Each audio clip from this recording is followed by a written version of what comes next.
It doesn't take a genius to figure out that if you can get more of the right eyeballs on your content, then you have a higher likelihood of generating leads and sales for your online business.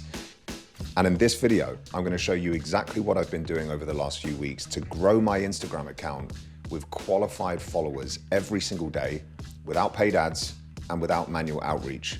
But not only that, I'm also going to show you the exact story strategy that I've been using to really pull my audience forwards and get them to put their hands up and inquire about working with me in my coaching program.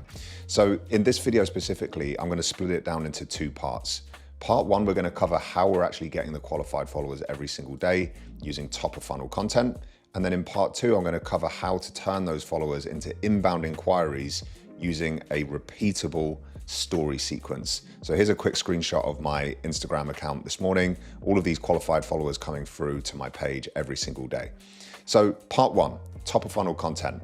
Now, just to give you a bit of a broader context and overview of what I mean by this, with top of funnel content, we're trying to achieve one really simple aim, right? We're trying to get reach and engagement, and we're trying to get new people to your page and to turn them into followers. In the middle of the funnel, we're trying to build trust and we're trying to build your brand. And we do this by nurturing your audience, by telling your stories, your anecdotes, showing kind of the human element of your business. And then at the bottom of the funnel content, what we're trying to do is create conversions. So we're trying to get book calls, we're trying to get people to opt into your lead magnets, but we're really trying to get your audience to take the next step. In this video specifically, I want to show you what I've been doing at the top of funnel to bring new qualified followers and leads into my page, like I say, every single day. So if you need leads for your business, then 50 to 70%, in my opinion, of your content should be focused on top of funnel. Everything is downstream from having eyeballs on your content, right? There's no point trying to nurture an audience if the audience isn't big enough. There's no point trying to convert the audience if it's not growing, right? You've probably already withdrawn all of the clients and the potential clients from your current audience. And if it isn't growing, that might be why you're feeling stuck and plateaued. So I'm going to talk you through this 5-step top of funnel system. It's really, really simple. So what we're going to do is we're going to pick 2 to 3 formats and we're just going to rinse and repeat them. And we're not going to overcomplicate this at all. So formats that perform really well for top of funnel content are green screen, where you basically find an already validated video that has performed well, that is relevant to your niche, and then you create a green screen, basically reacting to it or adding value to it or sharing your insights or your opinion. Similar sort of format here is a stitch/reaction video. Same thing, we find already validated content in your niche and we react to it. Then we have split screens. I absolutely love split screens because they are a great pattern interrupt. One of the split screens that I actually ran on my Instagram account completely blew up, got over 100,000 views, but from the qualified ideal future clients, and they all opted into my lead magnets, which really grew my mailing list. And then also things like whiteboards and prop videos. Again, because this is a massive pattern interrupt, it stops the scroll on the feed and it really gets people to engage with your content. So here's this example of the Instagram content that I spoke about, which is a split screen. So you can see here in this specific video, the top half of the video is me with my Meta Ray-Ban glasses on here, which is recording the bottom half of me talking through a very specific strategy that I was using for my coaching business at that time. So what we really want to do when we're making top of funnel content is we want to avoid formats that everyone in your niche is already using. Okay, like if all of your competitors are currently yapping or doing head to camera content, you are just going to immediately blend in with all of those people. And it's going to be difficult for you to differentiate yourself from them. And you're not going to be able to stop the scroll. And that's the first battle that we're trying to achieve at the top of funnel. So a bit of a pro tip here, try and use the native Instagram tools. So not using CapCut, not using Premiere Pro or anything like that. We want to use the Instagram editing tools for Instagram, because the more native and organic we can make the content look, the better it performs on that platform itself. Now, that's not, I've actually seen content of the CEO of Instagram saying that that's not inherently true. But what I mean by this is it's not like an algorithmic thing where Instagram won't push your content as much if you've used external editing tools. It's more of a user feeling, right? If the user's scrolling through the feed and they see something using all of the Instagram tools like the Instagram captions, etc., it feels less curated and it feels more organic, okay? It doesn't feel like an ad. It doesn't feel like you're trying to push something down somebody's throat. You just look like a normal creator using the Instagram tools, and that has a big impact. So step number 2, we're gonna find validated ideas. So let me just give you some examples of how you're gonna do this. What we're trying to do here is we're trying to find accounts that are in your space, okay? So big creators in your space who go viral regularly, get lots of reach and engagement on their content. We're gonna scroll through their Reels tab, okay? So you're gonna look through their Reels and you're gonna find videos that have outlier views. So if you're looking at an account and typically they get, 200,000 or 300,000 views on their content, but you see a couple of posts that have got 1 million plus views, well, it's quite easy for us to see that, okay, that is an outlier piece of content. And if I did a green screen or a stitch video reacting to that piece of content, and I share that as a trial reel, which I'll talk about in just a second, there's a good chance that that will also perform really well on your page as well.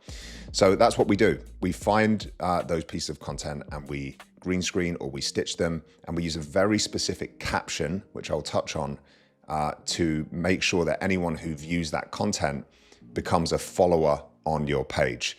So a bit of a tool recommendation here, it's called vidIQ.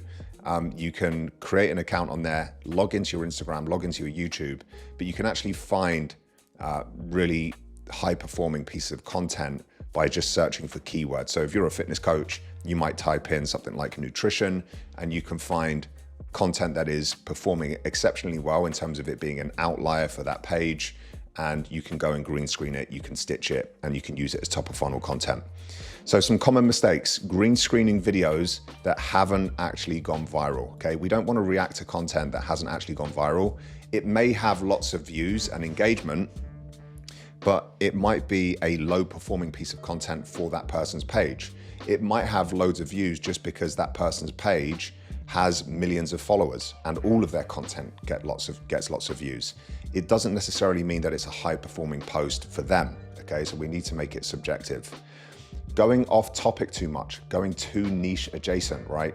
We don't want to react to pieces of content that are not completely relevant to our ideal client profile, okay? We want to make sure that if we're doing green screens or we're doing stitches, that it is in some way relatable to the type of person that we want to work with. And then finally is copying instead of adding your own value on top, okay? We're not just taking this piece of content and then just like nodding and agreeing with it and putting no effort into adding value to the content.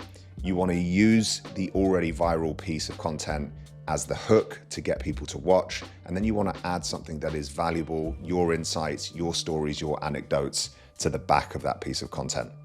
So step 3, we've got to nail your topics. Every piece of top of funnel content should pull through the right type of people to your page. So break your ICP down into segments and only ever react or green screen content that is relevant to your ICP. So as a quick example here, if you are a coach who works with men over the age of 40 who are high earners and want to get shredded, right, then the segments that we can speak about, the content topics we can speak about are fitness, business, family, mindset, and lifestyle, right? If we were to go viral in any of those topics there, it would be useful and relevant for our ICP. And if we brought in lots of followers from that piece of content, there's a good chance they would be interested in your services. So I have a really simple filter that I run my kind of ideation process through before ever posting a piece of top of funnel content. I ask myself the question, if this went viral, would the right sort of people come to my page? If the answer is no, then don't make it, okay? You really just want to make sure that if you are going to bring in lots of followers, that they are the right people. Otherwise, you can actually do damage to your account, more harm than good, okay? Step 4, crafting your hook. So you have 1 to 2 seconds to stop the scroll. There's 2 ways that you can do this. The easiest way is that you borrow a proven hook, okay? So if you stitch a video or you green screen a video that has already gone viral, then there's a good chance that the hook was already validated, it already worked once, it will work again. Okay, this is why I love green screens and stitches, is because you can basically hijack the engagement off a piece of content that's already gone viral. Now, the more advanced way, as you become more skilled at copywriting and understanding what works from a psychological standpoint in social media content, then you can actually come up with your own hooks, right? So you can use a bold claim, you can use a controversial take, you can talk about a relatable struggle, a pattern interrupt, or you can create a curiosity gap. But honestly, if you're a beginner with this top of funnel approach, then just sticking to taking validated ideas and reacting to them is going to be the easiest way for you to add followers to your Instagram account. And then step 5, we just want to post with volume. Okay, so if you post 1 to 2 trial reels a week, you will get slow organic growth. If you do 5 to 7, you will get steady follower increases. And if you do 10 plus trial reels per week, then your page will grow pretty damn quickly. And I actually know guys who are posting 10 trial reels per day. Okay, they are literally just doing reaction videos every day to their trial reels, and their account is adding 50 to 100 followers qualified every single day, no ads. Now, the reason that we post on trial reels is because Instagram pushes that content out to non-followers only. So it's essentially like a free ad, okay? It's not gonna get shown to your followers, it gets shown to non-followers, people who don't know who you are yet. And we curate the caption of that piece of content in a specific way to drive people to follow your page. And we'll go through that in just a moment. So here is the workflow. You post it as a trial reel, you monitor it for 48 to 72 hours. And if it's performing well, then you just, in my opinion, you leave it up while it's still performing and bringing in followers. The second it starts to slow down, you then share it to your main page. It will usually get a second uplift. Now, you can actually just choose not to share it to your main page if you don't want your current followers to see that content. If you don't want to bombard your feed with reaction style content, then you absolutely don't have to show it, and it won't be displayed to your followers and it won't live anywhere. Okay, it will just kind of be out in the wilderness. But if you do share it to your page, it will typically get a second wind and get more reach and engagement. So it can be worthwhile doing. So let's talk about the caption formula, because this is the really key part of this top of funnel strategy working the way that we want it to work. So line 1 of the caption is we've got a follow CTA. So it just basically says, follow my name for more content on this niche. Line number 2 is we get people to comment a keyword to trigger a ManyChat campaign and build your mailing list. And then line number 3, you do a quick intro of who you are, who you help, and how you help them. So let me just show you a very quick example of what this looks like. So this is my top of funnel caption. It says in fact, this is changed since here. Now it says, follow Ollie Carson for more advice on growing your online coaching business. Comment roadmap, and I'll send you my full breakdown on building a coaching offer that actually sells. If we've never spoken before, I'm Ollie, I run RemotePro, yada, yada, yada. Okay, some social proof, what we do. So you got to remember that this is going out to people who've never seen your stuff before as a trial reel. So this is just a way, it's almost like sales page copy to get people to take the appropriate action that you want them to take. Why do we do it in this order? Most people don't read past the first 2 lines. So we put the CTA at the very top of the page. Now, how do we actually make this content? So I'm going to give you some step-by-step instructions here, but it's pretty easy to figure out. With the green screen, all you do is you find a viral reel, you press the 3 dots, then you press remix and press save. Now that video saves to your camera roll. You go to create a reel, you go to camera, you click green screen, and then you add the save video as your background. Then you just literally pinch and zoom yourself out and record your reaction. Okay, really simple. Pretty similar with the stitch method. All you do is you find the viral reel, you press the 3 dots in the top right corner of that reel, then you press sequence, and then you press next. Now the original video is placed first. You record your expert take as the second clip. You add your text overlay like stitch incoming or reaction incoming. You put some captions on it, and then you post it as a trial reel. It's really that simple. It's not difficult to do. Okay, let's look at the story strategy now, because the story strategy is what turns these new audience members into either leads or people actually inquiring about your services, like prospective clients. So your stories are, in my opinion, your secret weapon. And they are your most engaged audience members. They're the people that are really curious about what you're doing and why you're doing it. So what we want for our stories is a repeatable system that we can follow every single week to reliably get people to put their hands up and inquire about working with us. So I have this 5-part story sequence. It's the pain or problem hook, the agitate and resonate, introduce the solution, show the transformation, and then extend the invitation. So I'm going to talk you through what this looks like playing out in real time. So there's a couple of rules with this. Number one, hook with a real pain. Okay, always use a personal pain that you've actually experienced or one of a client's. Don't make it up. It shouldn't be from theory. Number two, make context relevant imagery with the stories. So if I'm talking about gaining loads of weight as my pain, show an image of me having gained loads of weight. Number three, this rule, think science and speak client. Try not to use your technical jargon or your industry jargon. Unless you're working with other business owners in your industry, then try and speak the language that your clients would speak when you're making these stories. And then number four, explain your unique mechanisms. Okay, so if you mention something that is really relevant or specific to your business and the way that you do things, then actually showcase that in this story sequence. And I'll give you an example in just a moment. So story number one is the pain or problem hook. And what we're trying to do here is really just resonate with people who have experienced a similar pain. So as an example here, I did a story sequence where I showed my absolutely rammed calendar and I said 1,000,000 miles from home, a heavily pregnant wife who I couldn't spend time with, and a business that felt more like a prison than freedom. That was the pain point. And there would have been lots of other online coaches and business owners who saw that image and saw that message there and really resonated with it, okay? So story number two is we're gonna agitate and we're gonna resonate with people. So we're actually gonna dig into that pain in a bit more detail. So what I did here is I said, I spent all day on client calls, sales calls, and team meetings. My health was slipping and I was burning out and on the cusp of jacking it all in. I questioned if I was actually even cut out for the entrepreneurship at this point. I'm not gonna lie. Okay, so and then I shared a picture of my health slipping. You can see I'd lost loads of weight. I put the date on here.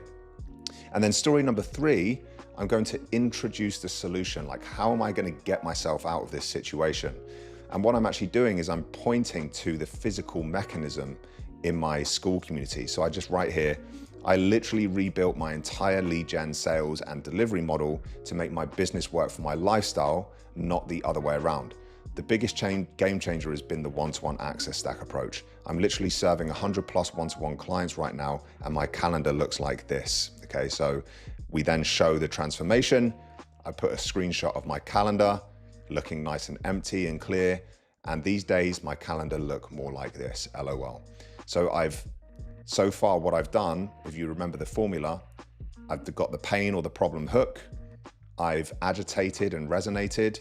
I've introduced the solution, I've shown the transformation, and now I'm going to extend the invitation, okay? So I just literally put here, if you want more clients and more profit plus more freedom, tap the sticker on this story and I'll help you install all the systems I used to scale to 90K a month with no team and no calls, okay? So that is the story sequence that we use every week to drive people to inquire about working with us. And it's called the Hero's Journey Connection, right? There's an incredible book called The Writer's Journey, and it basically explains the storytelling frameworks that top production companies like Disney use to tell almost every story that they tell. And we can use it in our marketing to have the same impact on our audience and on our viewers to drive business. So I do this every week. Hopefully this video has been useful. You now know how to get new qualified followers and leads on your page every day with top of funnel content. And you also know how to drive that traffic into your DMs and people inquiring about working with you. Speak to you soon.